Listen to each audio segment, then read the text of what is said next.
दोस्तों, क्या आप जानते हैं इस दुनिया की सबसे खतरनाक डॉल कौन सी है?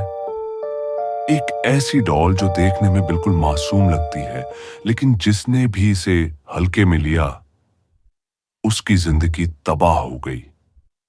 आज मैं आपको सुनाने जा रहा हूं एनाबेल डॉल की सच्ची कहानी। 1970 में डोना की मां उसे क्रिसमस गिफ्ट में एक डॉल देती है। डोना अब बच्ची नहीं थी, वह कॉलेज में थी, लेकिन यह गिफ्ट उसे उसके बचपन की याद दिला देता है। धीरे धीरे डोना उस डॉल से बहुत जुड़ गई। वह हमेशा उसके साथ सोती और उसे अपने कमरे में ही रखती। लेकिन डोना की रूममेट एंजी ने नोटिस किया कि डॉल अपनी जगह बदल लेती है, कभी बिस्तर पर, कभी दरवाजे के पीछे, कभी जमीन पर। डोना का कहना था कि वह हमेशा डॉल को शोकेस में रखती है, जबकि एंजी रोज सुबह उसे अलग अलग जगह पड़ा देखती थी। एक रात डोना ने खुद देखा कि डॉल कुर्सी पर बैठी है और उसके पैर हिल रहे हैं। दोनों डर गईं कि यह कैसे संभव है। इसके बाद अजीब घटनाएं होने लगीं। जब वे दोनों बाहर से घर आईं तो उन्होंने देखा कि जमीन पर बहुत सारे कागज पड़े हैं, जिन पर लिखा था हेल्प मी। डोना और एंजी परेशान हो गईं कि घर में उनके अलावा और कोई नहीं है। फिर मदद किसे चाहिए? अब दोनों समझ गईं कि घर में कुछ अजीब हो रहा है। इसी बीच उनका दोस्त लू घर पर रुका। लू हॉल में सो रहा था कि रात में अचानक उसकी चीख सुनाई दी। डोना और एंजी दौड़कर उसके पास पहुंची तो देखा कि डॉल उसकी छाती पर बैठी है। लू ने कहा कि उसे लगा कोई उसका सीना चीर रहा है।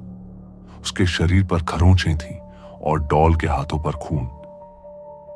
अब उन्हें यकीन हो गया कि यह डॉल साधारण नहीं है।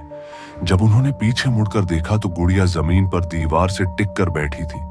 तभी लू डर के मारे वहां से भाग गया।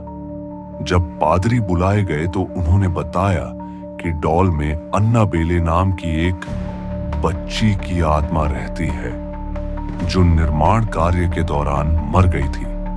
और जब पादरी ने डॉल से बात की तो डॉल ने कहा कि वह सिर्फ उनके साथ रहना चाहती है। उसके साथ उसे सुरक्षित महसूस होता है। उसने कहा कि वह कोई नुकसान नहीं पहुंचाएगी, बस उसे थोड़ी सी जगह चाहिए रहने के लिए। डोना और एंजी ने यह सोचकर हाँ कर दी कि एक 7 साल की बच्ची क्या ही नुकसान पहुंचाएगी। इसलिए उन्होंने डॉल को घर में रख लिया। लेकिन कुछ ही समय बाद घर पर अजीब सा सन्नाटा और काले साए महसूस होने लगे। उन्हें लगने लगा कि हर वक्त कोई उन पर नजर रख रहा है, उनकी बातें सुन रहा है। घर का माहौल डरावना हो गया। उन्होंने तय किया कि डॉल से छुटकारा पाना होगा। डोना और एंजी ने पास के चर्च के फादर को बुलाया।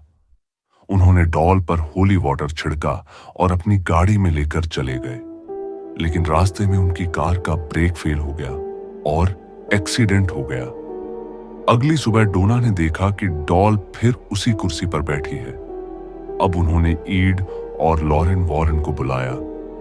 लॉरेन ने महसूस किया कि यह किसी बच्ची की आत्मा नहीं, बल्कि एक दुष्ट शक्ति है।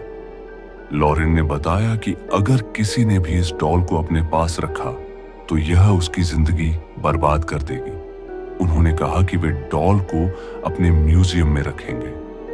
लॉरेन ने समझाया कि उनके म्यूजियम में ऐसी कई वस्तुएं लॉक करके रखी गई हैं, जिनमें काली शक्तियां मौजूद हैं। वे उसे अपने साथ ले गए और एक कांच के बॉक्स में कैद कर दिया, जहां आज भी वह मौजूद है। कहते हैं एनाबेल आज भी वहीं कैद है, और जिसने भी उसे हल्के में लिया है, उसका अंजाम कभी अच्छा नहीं हुआ।